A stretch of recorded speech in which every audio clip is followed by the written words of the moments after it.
1138쪽. 1138쪽 바로 앞장 보면 총론이라고 돼 있어요. 총론. 그 총론 쪽에다가 한 3문제에서 4문제 정도 쓰시면 돼요. 3문제에서 4문제. 아니, 최근에는 좀 잘 내요. 적게 나올 때는 2문제도 나왔고 안 나올 때도 있었는데 3문제에서 4문제는 골고루 출제를 하는 것 같아요. 골고루 출제를 하는 것 같습니다. 여러분들이 여기 안에 총론의 책 지문을 쭉 보다 보면 기출문제 지문도 있고 그러는데 그 기출문제 지문이 최근에 다 출제 경향을 반영하고 있는 거예요. 그것들을 잘 살펴주세요. 알았죠? 네, 꼭 그렇게 보셔야 되고요. 1190쪽. 1190쪽을 보면 이게 총론의 마지막이에요. 그러면 이 두께를 봐보세요. 두께. 이 두께가 그리 두껍진 않잖아요. 할 수 있어요. 충분히 노력하면은 이 3문제, 4문제는 맞출 수 있는 건데 최근에 그 문제를 보면 강론에 보면 권리구제라는 측면이 있어요. 근데 이 권리구제가 총론에도 있거든요. 그래서 연결돼요. 서로 중복이 되거든요. 그래서 저는 이 강론에 들어있는 것은 과감하게 빼버렸어요.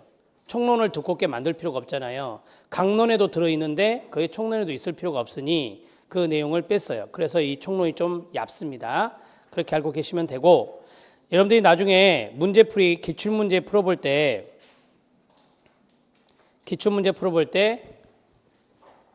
되게 강론은 이렇게 나와요. 무슨 법령상 이렇게 나와요. 문제가. 그럼 이거 뭐예요? 강론인 거예요. 무슨 법령상 이렇게 문제가 나온다고요. 그럼 이거는 무슨 론? 강론이고 이런 문제가 아니잖아요. 이런 문제가 아니면 되게 총론이에요. 그래서 무슨 법령 하면은 우리가 이제 각각의 법이니까 강론이다 이렇게 보시면 돼요. 이런 문제가 더 많죠. 이런 문제가 거의 20문제 이상이 돼요. 그러니까 강론에 더 많이 치중해서 공부를 하셔야 됩니다. 자, 과목에 대한 OT는 우리가 맨 처음 시간에 다 했기 때문에 바로 수업 진행합니다. 자, 총론을 스크리닝 해보겠습니다.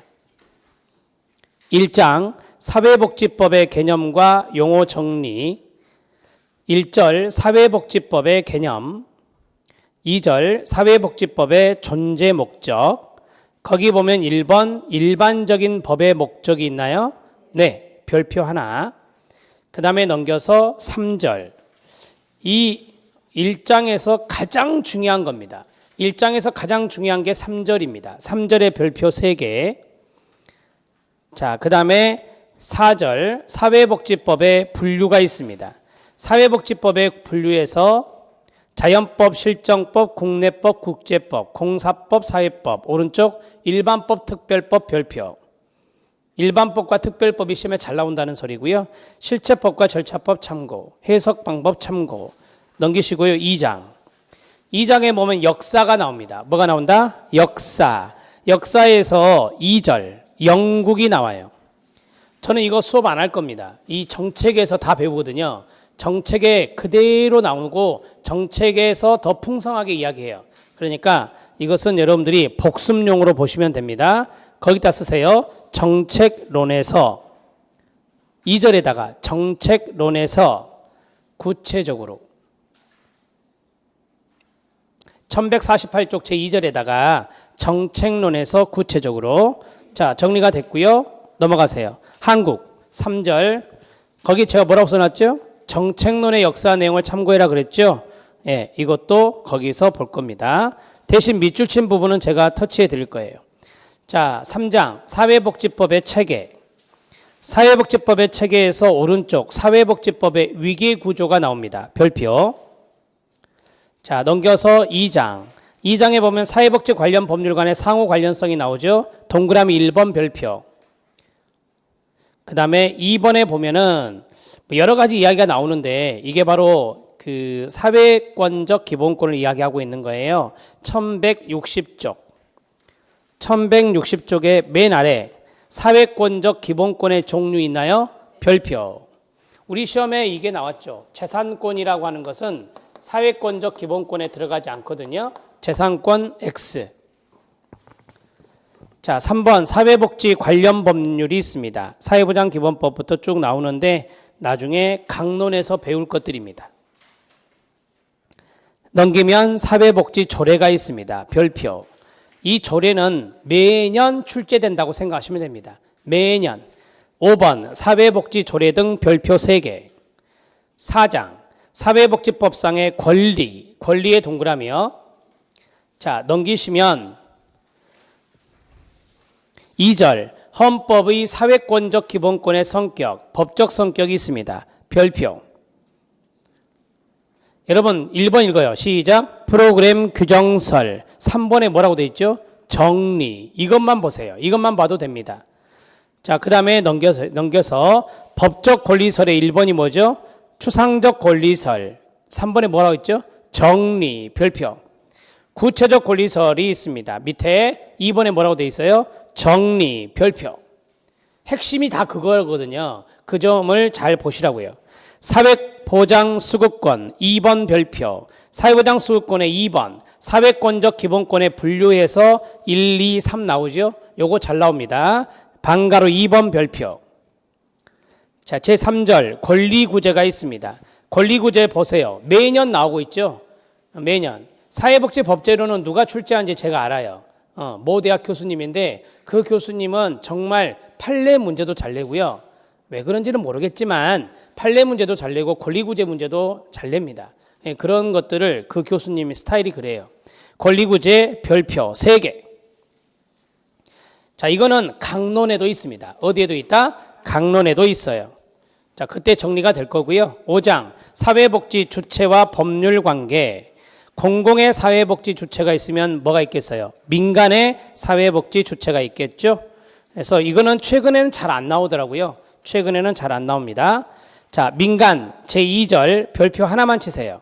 왜 여기가 조금 중요하냐면 사회복지법인 때문에 그래요. 뭐 때문에? 사회복지법인 때문에 그래요. 여기 있는 내용 쭉 보시면 사회복지사업법에 있는 내용하고 많이 흡사합니다. 자, 넘어가셔도 되고요. 6장 사회복지사가 나와요. 누가 나온다? 사회복지사. 그러면 공공 영역의 사회복지사가 있고 민간 영역의 사회복지사가 있겠죠, 여러분. 그렇죠? 네, 1절이 이제 공무원 이야기예요. 1절은 공무원 이야기고 2절은 민간에 있는 사회복지사 이야기입니다. 잘 안 나옵니다.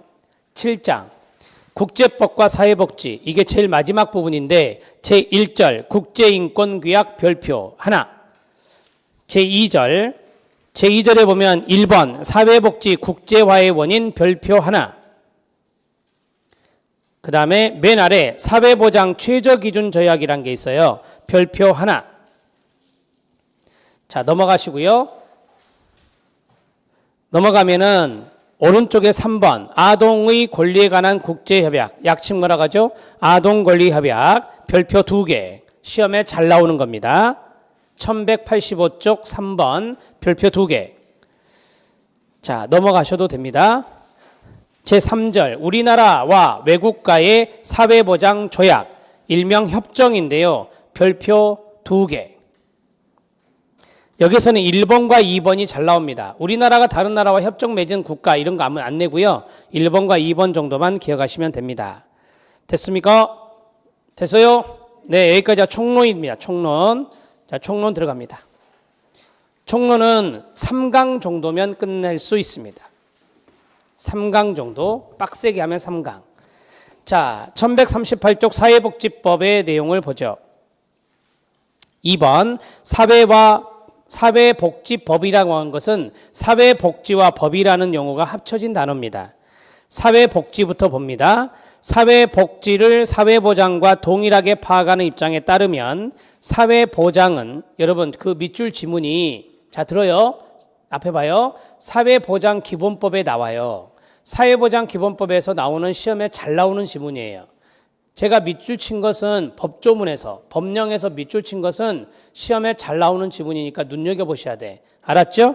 사회보장은 빨리 읽을게요. 출산, 양육, 실업, 노령, 장애, 질병, 빈곤 및 사망 등의 사회적 요인으로부터 끊어요. 모든 국민을 보호하고 국민 삶의 질을 향상시키는 데 필요한 소득 서비스를 보장하는 1. 사회보험 2. 공공부조 3. 사회서비스를 말합니다. 자, 사회보장 세 가지 말씀하세요. 시작. 사회보험, 공공보조, 사회서비스. 나중에 또 계속 나올 거니까 꼭 알아놓으시고, 규범으로서의 법입니다. 이건 법을 이야기하고 있죠.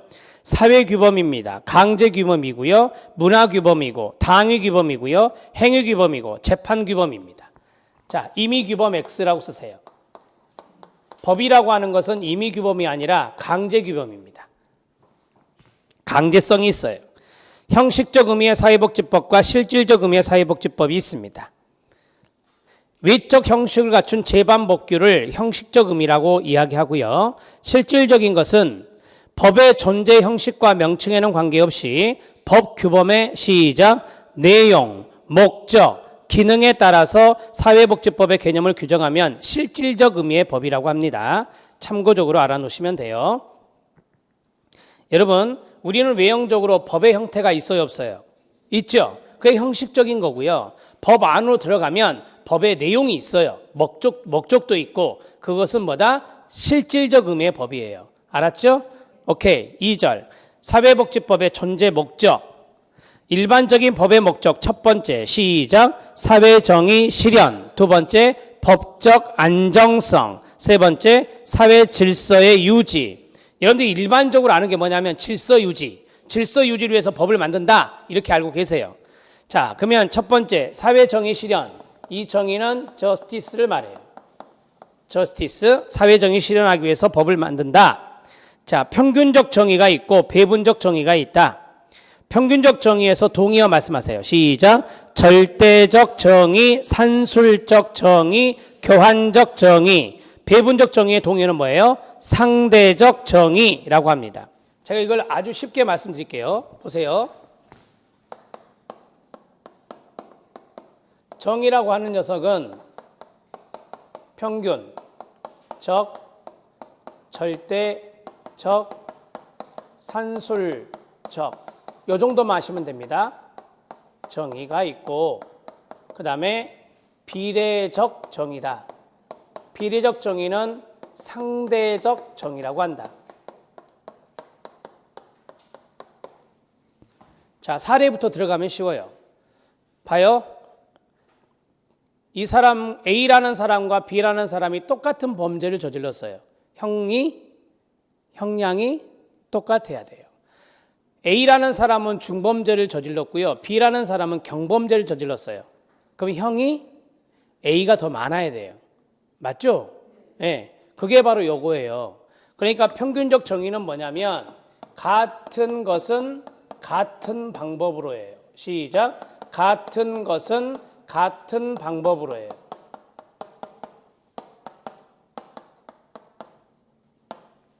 A와 B가 같은 범죄를 저질렀으면 같은 형량이 주어져야 정의로운 거예요. 자, 이거는 뭐냐? 다른 것은 다른 방법으로 해요. 다른 것은 다른 방법으로. 이게 이제 상대적인 것이죠. 한 사람은 중범죄를, 한 사람은 경범죄를 했으니 경범죄를 한 사람은 형량이 적고 중범죄를 저지른 사람은 형량이 많아야 된다는 거예요.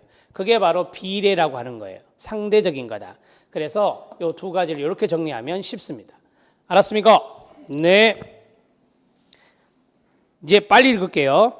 법률 관계상 급부와 반대급부, 손해와 배상, 형법상의 범죄와 형벌 등을 논의하는 데 있어. 시작. 같은 것은 같은 방법으로 원칙에 의하여 형식적으로 공정한 균형을 유지하기 위해 절대적 평등을 내용으로 하는 게 평균적 정의입니다. 배분적 정의입니다. 개인의 격차, 동그라미, 격차에 따라 개인의 권리와 이익을 배려하는 비례적 평등을 내용으로 합니다. 사회복지법에서는 중요한 의미가 있고요. 왜? 공평성이 중요하니까. 자, 이거 써놓으시면 돼요. 다른 것은 다른 방법으로. 다른 것은 다른 방법으로. 자, 법적 안정성 들어갑니다. 법은 안정되어 있어야 됩니다. 1번, 법의 존재 여부와 내용이 어떻게 해야 돼요? 명확해야 됩니다. 법이 현실적으로 운영돼야 됩니다. 현실적으로가 중요한 겠죠. 법이 너무 자주 변경되어서는 안 됩니다.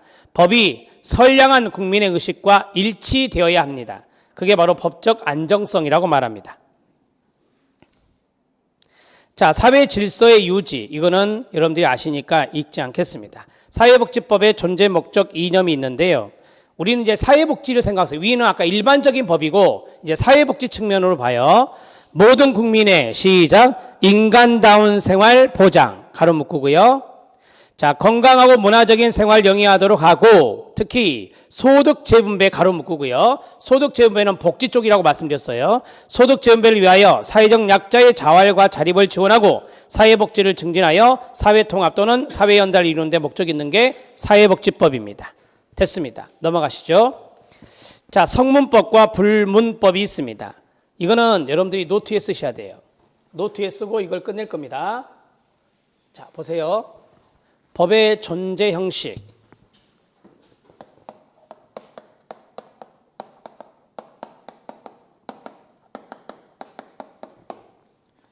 자, 성문의 한문은 이룰 성자의 그럴 문자고 불문은 아니 불자의 그럴 문자예요.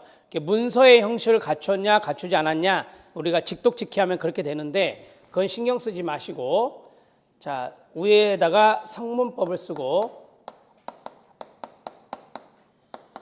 밑에다가 불문법을 쓸 거예요.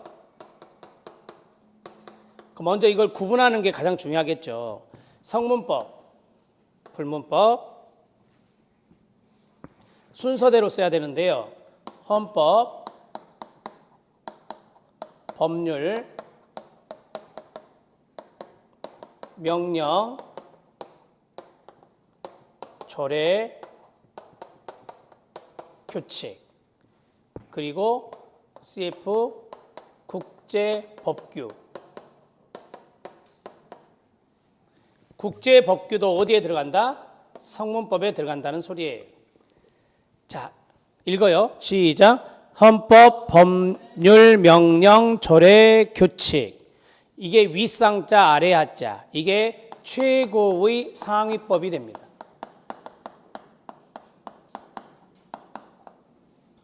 최고의 상위법이 바로 헌법이 됩니다. 이 헌법은 국회 의결을 거치고 국민 투표를 붙여야 합니다. 국회 의결만으로는 안 됩니다. 국민 투표에 붙여야 되고 법률입니다. 법률은 국회 의결이 필요합니다.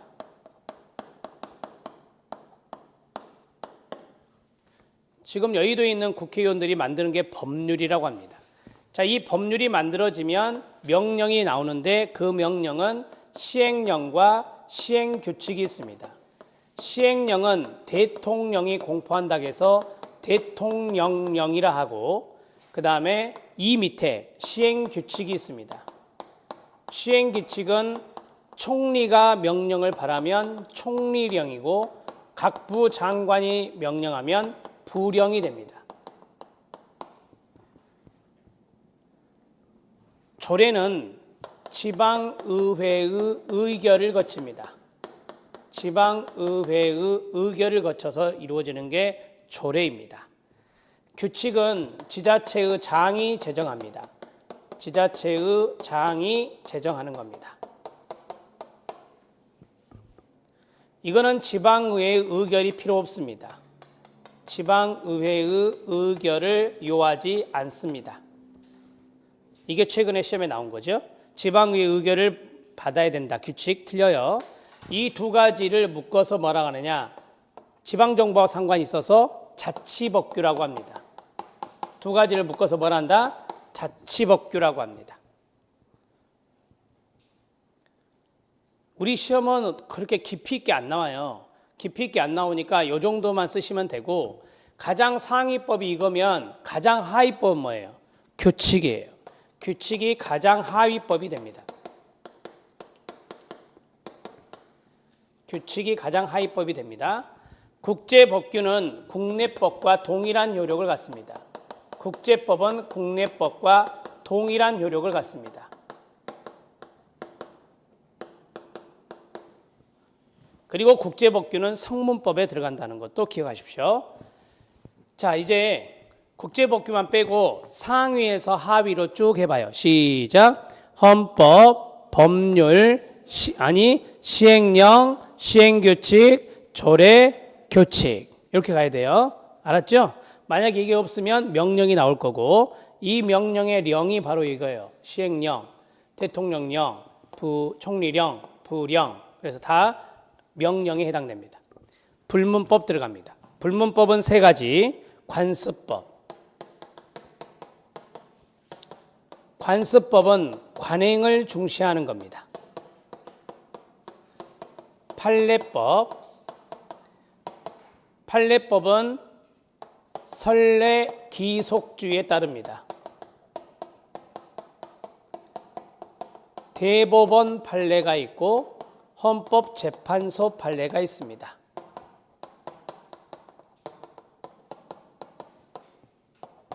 선례 기속주의가 뭐냐면 앞에서 어떠한 선례가 있었어요. 먼저 선례가 있었으면 그 선례의 판결에 따라서 뒤의 사건도 동일한 사건도 영향을 받아요. 그게 뭐다? 선례 기속주의. 그 다음에 마지막 조리. 조리는 미풍양속을 생각하시면 됩니다. 미풍양속이나 신의칙 등을 우리가 조리다 이렇게 말합니다. 요 세 가지는 불문법입니다. 지금 여러분들 여기 교재에 있는 내용이 바로 이게 핵심이에요. 요걸 보고 여러분들이 문제를 풀어내시면 되고요. 헌법에서 2번 복지권 생존권에 관한 최초 동그라미요. 최초의 헌법적 규정은 독일의 무슨 법? 바이마르 헌법입니다. 바이마르 헌법은 1919년이고요. 우리나라에서는 헌법에서 31조에서 36조에 생존권에 관한 내용이 들어있습니다. 나중에 나올 거고요. 3번 같이 읽어요. 시작. 헌법은 법률에 의해 구체화되기 이전에라도 사회복지법의 법원이 될 수 있습니다. 3번 지문이 시험에 출제된 겁니다. 여러분, 헌법은 최고의 상위법이니까 법률에 의해서 구체화되지 않다고 하더라도 구체적으로 제시되지 않다고 하더라도 헌법은 법원이 될 수 있다 없다? 있다. 최고의 법이니까 법률에 의해서 구체화되어야만 된다 그러면 최고의 법이라 말할 수 없잖아요. 법률은 하위법인데. 자, 3번 별표해 놓으셔야 됩니다. 밑줄 친 거는 시험에 나온 거라고 말씀드렸어요. 자, 법률 들어갑니다. 법률 2번 국민의 권리와 의무 형성에 관한 법률은 원칙적으로 누가 정해요? 국회 동그라미 입법기관이 정합니다. 명령, 시행령은 대통령령이고 총리령은 총리령과 부령은 시행규칙이 됩니다. 여러분, 제가 이거 안 썼는데 보세요. 요거 두 개는 시행령과 시행규칙은 국회 의결이 있어야 되나요? 아니에요. 이거는 국회 의결이 필요하다, 필요하지 않다? 필요하지 않다. 국회 의결 필요하지 않죠. 그럼 대통령이 가만히 있겠어요? 대통령이나 총리나 각부 장관이 단독으로 하는 거예요. 단독으로 하는 거라고요. 자, 명령에서 3번 시작. 행정입법으로서 명령은 국회 의결을 거치지 않는다. 자치법규 2번. 자, 보세요. 앞에 보세요. 자치법규가 이거죠. 그러면은 이게 법이고 이게 뭐예요? 령이에요. 법령이 자치법규 위에 있죠. 법령이 자치법규 위에 있죠. 네, 읽어요. 시작. 법령에 위반한 조례는 효력이 없어요. 법령에 위반한 조례는 효력이 없다. 이런 것들이 다 시험 지문입니다. 별표. 대신 이해를 하셔야 되겠죠. 불문법 들어갑니다. 관습법에서 첫 번째 관행이라는 단어가 눈에 띌 거예요. 관행 동그라미. 자, 그 다음에 판례법이 있죠. 판례법은 선례 기속의 원칙에 따릅니다. 선례 기속의 원칙에 따릅니다. 두 번째 줄 마지막. 상급 법원의 재판에 있어서의 판단은 당해 사건의 박스. 당해 사건에 관하여 하급심을 뭐한다? 기속한다. 여러분, 다른 사건이면 안 돼요. 똑같은 사건이어야 돼요. 똑같은 사건이어야 돼요. 그래서 판례는 동일 사건에 적용하는 거예요. 판례는 어떤 사건에 적용한다? 동일 사건에 적용하는 것이다. 이렇게 정리하셔야 됩니다. 조리입니다. 조리는 가치, 동그라미, 공서양속, 법의 일반 원칙, 보편적 상식, 상식의 동그라미, 사물의 이치, 이치의 동그라미, 이런 것들을 우리가 조리 이렇게 말합니다. 자, 4절 사회복지법의 분류. 자연법과 실정법. 우리나라는 실정법주의죠. 우리나라는 무슨 주의다? 실정법주의입니다. 시간과 공간을 초월하는 영구불변의 이상적인 법을 자연법이라 하지만 실정법주의죠. 우리나라는 인간에 의해서 제정된 법이니까요. 시대와 국가에 따라 그 내용이 같을까요? 다를까요? 다르겠죠. 다르며 동그라미 역사와 더불어서 변화합니다. 계속 개정하고 있잖아요. 국내법과 국제법입니다. 여기 있네요. 국제법은 국내법과 동일한 효력이 있다 없다? 있다. 네 번째 줄 헌법에 의하여 체결 공포된 조약과 일반적으로 승인된 국제법규는 끊어요. 국내법과 동일한 효력을 갖는다고 되어 있습니다. 사회복지법은 대부분 국내법입니다. 공법과 사법, 사회법이 있습니다. 공법은 국가, 공공단체가 법률관계를 규율하며 국민의 공익을 보호하기 위한 겁니다. 사법은 사인끼리, 개인과 개인끼리 하면 뭐다? 사법이라 합니다. 국민의 법률관계를 규율한다는 것입니다. 자, 보세요. 공법은 국가기관이 들어가는 거예요. 쉽게 말하면 정부기관이 들어가는 거고, 그 다음에 사법은 민간 대 민간이 하는 거예요. 그래서 사법의 대표적인 게 민법과 상법이 있죠. 민법과 상법이 무슨 법이다? 사법에 들어가요. 사법. 자, 사회복지법은 사회법이다. 시작. 사회복지법은 사회법이다. 그래서 2번이 중요한 거예요. 2번 별표. 사회법은 제3의 법 영역으로 국민 간의 법률 관계를 자유의사에 일임하지 않습니다. 국가가 공평의 원칙하에 입각해서 조정하고 개입을 해요. 국가가. 자, 앞에 봐요. 개인과 개인에게 일임하면 뭐가 돼요? 사법이 되는 거예요. 근데 일임하지 않고 국가가 공평의 원칙에서 개입을 해요. 조정을 해요. 그러니까 뭐다? 사회법이라 해요.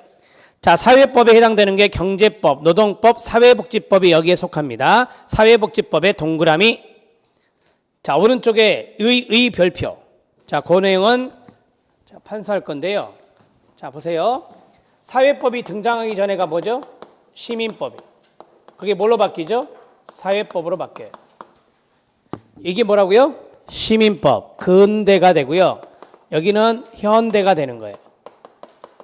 이렇게. 자, 우리 시험에 이걸 뭐라고 냈는지 아세요? 수정된 시민법 이렇게 냈어요. 시작. 수정된 시민법. 수정된 시민법 하면 사회법이라고 알고 계셔야 돼요. 그리고 시험 문제에서 요 녀석을 잘 내요. 왜? 현대니까. 현대니까. 이거는 근대고. 자, 시민법의 첫 번째는 소유권 절대 불가침입니다. 시작. 소유권 절대 불가침이었어요. 예전에는 그랬다는 거예요. 그래 지금은 소유권은 제한할 수 있어요, 없어요? 있죠. 소유권 제한의 원칙입니다. 소유권 제한이 가능합니다. 자, 어떤 사람이 소유를 하고 있는데 공공복리에 반한다. 그러면 제한할 수 있어요, 없어요? 있죠. 자, 그 다음에 두 번째 계약 자유입니다. 무슨 자유요? 계약 자유. 계약을 어떻게 하든 간에 그냥 자유롭게 해라. 근데 여기는 뭐죠? 계약 공정의 원칙입니다. 시작. 계약 공정의 원칙. 달리 말하면 공정하지 않는 계약은 무효로 봐요. 공정하지 않는 계약은 무효로 봅니다. 제가 말씀드렸잖아. 국가가 개입한다니까요. 국가가 개입하는 거예요. 국가가 생각할 때 공공복리에 반해 제한할 수 있어. 그 다음에 국가가 봤을 때 이거 계약 공정하지 않아. 이거는 문제 있어. 무효야. 이렇게 말할 수 있다는 거예요. 자, 여기는 뭐냐? 과실 책임의 원칙입니다. 자, 무슨 책임이라고요? 과실 책임의 원칙이요. 과실이 있을 때 책임이 있다라고 하는 건데 여기는 무과실 책임이에요. 무과실 책임이라고. 과실이 없어도 책임을 져야 된다. 여기에 대표적인 게 산재보험이에요. 무슨 보험이다? 산재보험. 산재보험은 사용자 무과실 책임주의를 따르거든요. 듣기만 하세요. 사용자에게 과실이 없어요. 그런데 사용자가 근로자를 위해서, 누굴 위해서? 근로자를 위해서 산재보험료도 다 내고 산재 처리도 하고 하는 거예요. 그게 바로 이제 산재보험에서 무과실 책임주의를 따르고 있는 거죠. 알았죠? 알았죠? 네, 요 세 가지가 무슨 법 시대다? 사회법 시대예요. 자, 교재 보세요. 사유, 재산권 존중, 소유권 절대 원칙인데 오른쪽 시작. 소유권 제한의 원칙, 제한의 동그라미. 2번 사적 자치가 뭔지 아세요? 계약 자유하고 똑같은 말이에요. 계약 자유 찾으세요. 사적 자치가 계약 자유의 원칙인데 이게 뭘로 바뀌었죠? 시작. 계약 공정의 원칙. 공정의 동그라미요. 그 다음에 3번 과실 책임이요. 자기가 과실이 있으면 책임을 지는 게 자기 책임. 과실 책임이라는데 무과실 책임으로 바뀌었죠. 무과실의 동그라미요. 무과실이어도 책임이 있다. 그 대표적인 제도가 뭐다? 산재보험이에요. 자, 일반법과 특별법이 있습니다. 이건 적용 범위에 따라 하는 거예요. 자, 거기 보면 일반법은 범위가 제한이 없대요. 그러면 넓은 겁니다. 넓은 거고, 특별법은 시작. 특정 지역, 특정인, 특정 사항이에요. 따라서 이걸 뭐라 한다? 특별법이라고 말합니다. 자, 거기 특별법 우선의 원칙이 밑에 있는데 같이 읽어요. 시작. 특별법 우선의 원칙. 특별법이 일반법과 상충할 때 뭐가 우선이다? 특별법이 우선이다. 이건 뒤에 또 나오니까 설명은 그때 해드릴게요. 특별법으로 부등호 해놓으세요. 특별법으로 부등호. 자, 사회보장기본법과 사회복지사업법. 이번 시험에 이게 등장한 건데요. 여러분 보세요. 사회보장기본법이 넓을까요? 사회복지사업법이 넓을까요?